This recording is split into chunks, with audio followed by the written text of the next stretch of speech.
1956.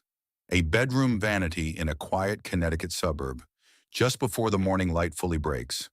A woman sits in the stillness, the quiet click of a metal compact echoing in the room. The faint powdery scent of rosewater hangs in the cold air. Her fingers lightly tap the cool, heavy white porcelain of a cold cream jar. She does not own a 10-step skincare routine. There are no expensive chemical peels or anti-aging serums on this small wooden table. In fact, nothing on that vanity cost more than a few dollars. But the strange part is this: her skin carries a natural, effortless radiance that modern women spend hundreds of dollars trying to recreate in clinics today. What she was doing looked ordinary. It was not. She was practicing a set of quiet daily disciplines that the beauty industry slowly erased, replacing inherited skill with expensive packaging. These are 20 vanished makeup and beauty tricks from the 1950s that still make you look 10 years younger. Now, before we dive in, tap that subscribe button. You will not want to miss what is coming next. Today, the shelves of our drugstores are lined with endless rows of products, each promising to erase time. But the women of the 1950s knew something we have forgotten. They understood that youth was not something you could simply buy in a bottle. It was a standard you cultivated through habit. These 20 vintage makeup and beauty tricks did not vanish because they stopped working. They disappeared because the industry realized that simple, inexpensive routines were impossible to monetize. What was lost was not the result, but the quiet knowledge passed from mother to daughter. The deeper you look into these forgotten rituals, the less old-fashioned they seem. And by the time we reach number one, you will realize that the ultimate secret to defying age has nothing to do with cosmetics at all. The countdown starts with the simplest object in the room, and the first rule begins exactly where most mornings used to begin, at the sink.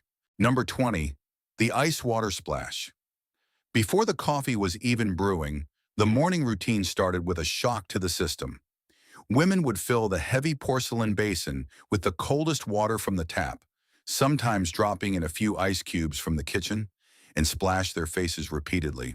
The biting cold was immediate. But this was not a punishment. It was a highly effective, entirely free toning treatment. The freezing water instantly constricted blood vessels, reduced morning puffiness, and tightened the pores. Today, women spend fortunes on cryotherapy tools, frozen globes, and ice rollers. But in 1956, the secret to a firm, awakened face cost absolutely nothing. It only required the discipline to brave the cold. Number 19. Upward cream application. If you watched a woman in the 1950s apply her Pond's cold cream, you would notice a strict, repetitive rhythm. The heavy floral-scented cream was never dragged downward. It was applied with firm, sweeping upward strokes from the base of the neck up to the forehead. This was not a random habit. It was a daily, manual lymphatic drainage massage. Women understood that pulling down on the skin accelerated the work of gravity. Long before the beauty industry sold us expensive microcurrent devices and lifting serums, women were physically retraining their facial muscles using their own fingertips in a dollar jar of cream. The magic was never really in the jar. It was in the hands. Number 18. Petroleum jelly for dewy eyelids. Powder eyeshadows, especially matte ones, can easily settle into fine lines and make the skin look dry and aged. Instead of heavy makeup, many women turn to a simple staple from the medicine cabinet. A tiny dab of petroleum jelly, like Vaseline, was smoothed over the bare eyelids. The slick texture caught the morning light beautifully, leaving a youthful, hydrated gleam that softened the entire eye area. Modern cosmetic companies now sell eye glosses and dewy highlighters for $30 a tube. But mid-century women achieved that exact fresh, rested look for a fraction of a penny. Number 17. White eyeliner on the waterline. Red, tired eyes instantly add years to a face, and 1950s women had a brilliant optical illusion to fix it. Using a soft white pencil, they would carefully trace the inner waterline of the lower eyelid. The stark white neutralized the pinkish redness of fatigue and visually extended the whites of the eyes, making them appear larger, brighter, and instantly more awake. It was a subtle trick of light and contrast, mastered in the quiet privacy of a bathroom mirror. long before chemical brightening eye drops became a daily necessity. Number 16. Cream rouge placed high on the cheekbones. The modern advice is often to smile and apply blush to the apples of the cheeks. But older women in the 50s knew a different rule. As we age, the apples of the cheeks naturally drop, and placing color there only drags the face downward. Instead, they took a small tin of cream rouge, let it warm and melt slightly on their fingertips, and tapped it high on the upper cheekbones, blending it up toward the temples. The rosy flush created an instant visual facelift. Look closely at these first few habits, and a pattern begins to show. None of these tricks required specialized machinery or expensive, patented formulas. The product was merely the medium. The real power was in the method. It was an era where a woman's beauty relied heavily on her own understanding of anatomy and illusion. But once the foundation of the face was set, the attention moved to the finer details, where the rules of beauty became even more precise. Number 15. Witch hazel as a gentle astringent. Instead of harsh, alcohol-laden toners that strip the skin's natural barrier, women relied on a humble bottle of witch hazel sitting quietly on the medicine cabinet shelf. Poured onto a simple cotton pad, it gave off a distinct, slightly earthy and medicinal scent. They swept it across their face to remove the last stubborn traces of cold cream and to tighten pores without causing inflammation. It was a botanical remedy, a piece of household intelligence that understood skin needed to be balanced and respected, not aggressively sanitized. Number 14. Castor oil on eyebrows and lashes. Thick eyelashes and full brows have always been a universal marker of youth, softening the features and framing the eyes. But long before the invention of expensive, heavily marketed peptide growth serums, women reached for a thick, amber liquid, castor oil. Using a clean brush or simply the pad of a finger, a mother would teach her teenage daughter to carefully coat her lashes and brow hairs every single night before bed. It conditioned the delicate follicles, prevented breakage from heavy mascaras, and gave the face a striking, natural contrast by morning. Number 13. The overdrawn Cupid's bow. As the years pass, lips naturally lose their fullness and begin to thin out. Instead of turning to cosmetic procedures or painful dermal fillers, a 1950s woman relied entirely on the steady hand holding her lip liner. By tracing just a fraction of a millimeter outside her natural upper lip line, specifically emphasizing the sharp peaks of the Cupid's bow, she created a subtle illusion of plumpness. Filled in with a classic matte red, the trick was virtually undetectable. It restored a youthful pout through sheer artistic technique rather than a syringe. Number 12. Pumping the eyelash curler.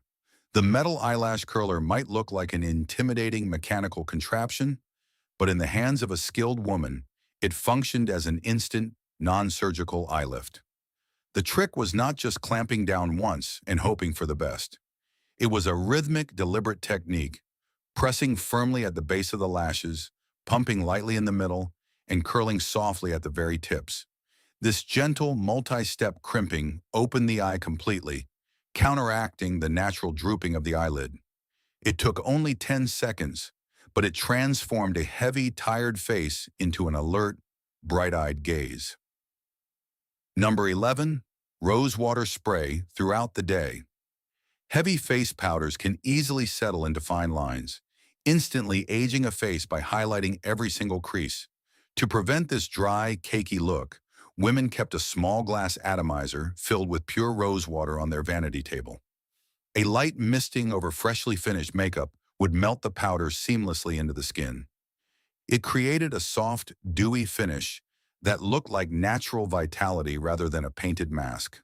The delicate floral mist was not just a beauty step. It was a refreshing moment of pause in a demanding day. But the next few rules were different. They were not just about solving minor cosmetic problems or hiding a sleepless night. As we move deeper into the routine, the pattern shifts from simple applications into something far more intimate. They were about how a woman carried herself through the world, preserving her identity when everything else demanded her energy. Number 10. Powdering only the T-zone.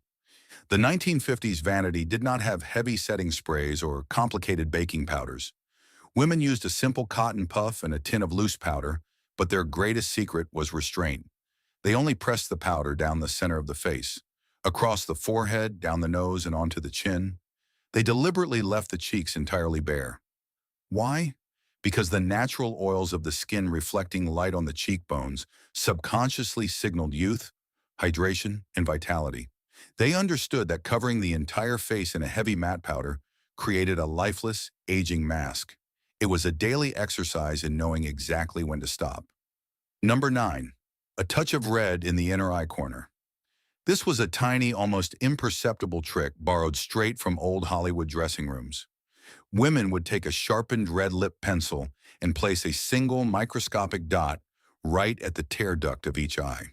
Against that tiny spot of warm color, the whites of the eyes suddenly appeared incredibly clear, bright and healthy, mimicking the vivid, rested eyes of a child.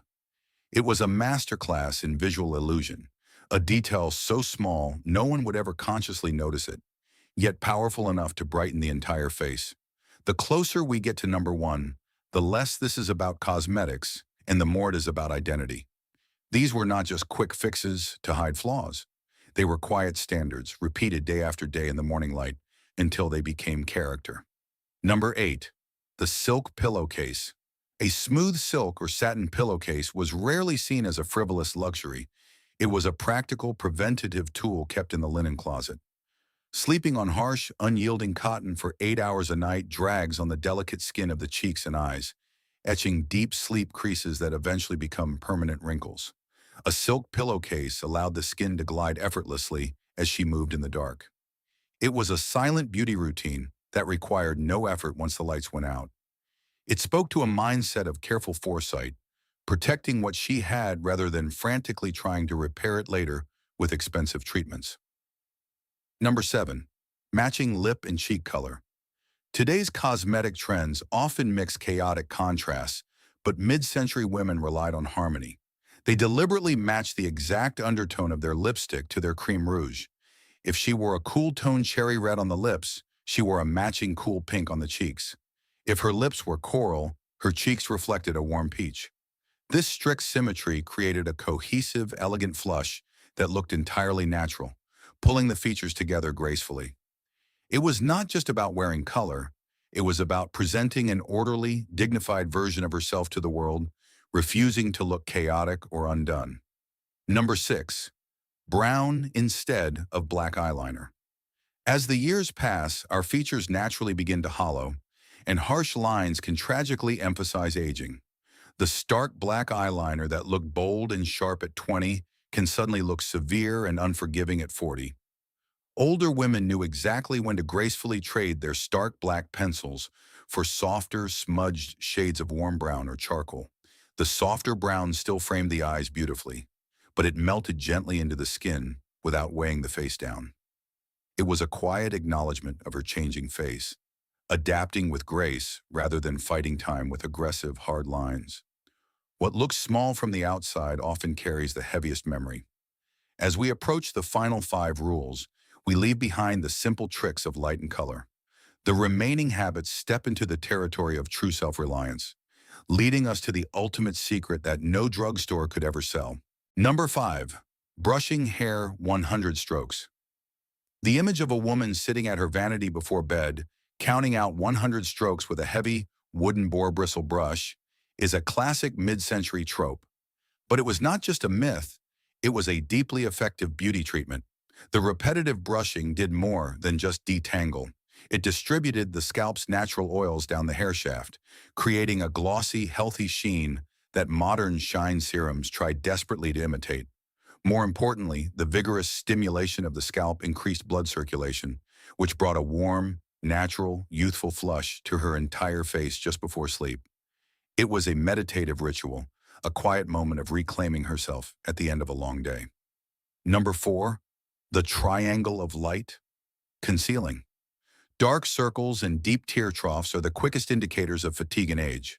But rather than caking the entire under-eye area with thick, heavy concealers that crack and crease, older women borrowed a lighting trick from the silver screen. Using a cream foundation just one shade lighter than their skin, They painted a soft, upside-down triangle beneath the eye, blending the edges seamlessly down toward the cheek. This specific shape caught the ambient light, visually pulling the sunken areas forward and completely erasing the shadow. It was an invisible, soft focus lift achieved with nothing but a slightly lighter cream and a gentle touch. Number 3. Facial tapping. Long before the beauty industry heavily marketed the word collagen, women in the 1950s knew how to maintain the elasticity of their skin. While applying their heavy night creams, they did not just rub the product in. They used the pads of their fingertips to rapidly and rhythmically tap all over their face, jawline, and neck, like playing a fast tune on a piano. This rapid tapping stimulated the facial muscles, encouraged lymphatic drainage, and boosted blood flow to the surface. They kept their skin plump and firm through sheer physical discipline. Their own hands were the most advanced anti-aging tools they owned. Number 2. A defined but soft jawline contour. As gravity takes hold over the years, the jawline naturally softens, blurring the sharp bone structure of youth. To counteract this, a 1950s woman did not consider plastic surgery. Instead, she took a matte face powder, just 1 or 2 shades darker than her natural tone, and swept it gently just underneath the jawbone and the chin. By mimicking a natural shadow, she created the immediate illusion of a sharp, lifted, and deeply defined jawline. It was a subtle, elegant correction that framed the face beautifully without ever looking harsh or painted on. And now we reach the one that explains all the others. The final rule was never just about the object or the makeup. It was about what happened around it. Number 1. The posture of dignity. Picture a grandmother sitting at a vanity mirror in a quiet room, or standing in the hallway checking her reflection one last time before stepping out the front door. She smooths her collar. She pulls her shoulders back. She lifts her chin slightly, and her gaze becomes calm and steady. No cream, no serum, and no cosmetic trick in the world can make a woman look 10 years younger if her shoulders are slumped in defeat and her face is tightly drawn with chronic stress. The women of this era understood that youth was largely an attitude. It was in the grace of her bearing. It was the refusal to let the exhaustion of running a household break her physical form. This was not vanity, it was armor. It was not a product. It was an inheritance. A silent lesson watched by daughters standing in the doorway, learning what it meant to hold oneself together. The object was small and the routine was simple, but the standard she held for herself was not. These 20 tricks did not vanish from our morning routines because they stopped working. They disappeared because patience and skill cannot be bottled, mass-produced, and sold on a drugstore shelf. The modern beauty industry quietly traded the household intelligence of our grandmothers for the illusion of instant, expensive results. But what we really lost was not just a tin of cold cream, a brown eyeliner pencil, or a silk pillowcase. We lost the self-reliance. We lost the mother-to-daughter teaching, the slow, deliberate mornings, and the quiet dignity of a woman taking time to respect herself without needing a laboratory to do it. Somewhere, a grandmother is still sitting in the morning light, her posture perfect, opening a small metal compact. Somewhere, a daughter is watching from the hallway without knowing she is being taught. And without a word, the lesson begins again. If this video brought back memories of a vanity table you once knew, tell us about it in the comments below.